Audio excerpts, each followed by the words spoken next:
I played a villain in Coven 1934, but I wanted the humans to win. So let's talk about that.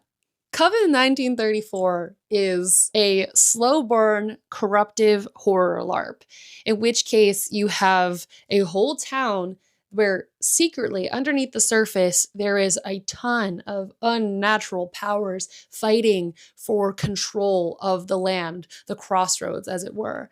But this story is really about the humans and what they do to overcome that power and stand up for themselves at a time when corruption is imminent.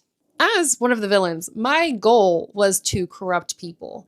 And my character definitely wanted to corrupt people until the story made her maybe feel otherwise for a little bit. But in the end, we stuck true to our villain purpose.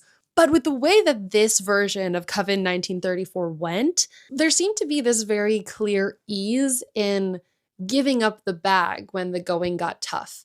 Because even from my side of the fence, it seemed like people were falling left and right.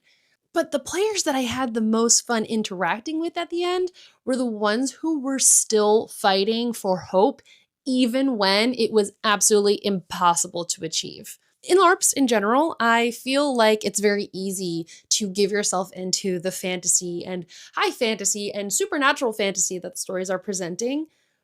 But remember the story that you're telling. And if you were really in this situation, how hard would you be fighting to keep the things that you really, really want? Coven 1934 is a story about hope and loss, a lot of loss. But how even in that loss, there is still hope.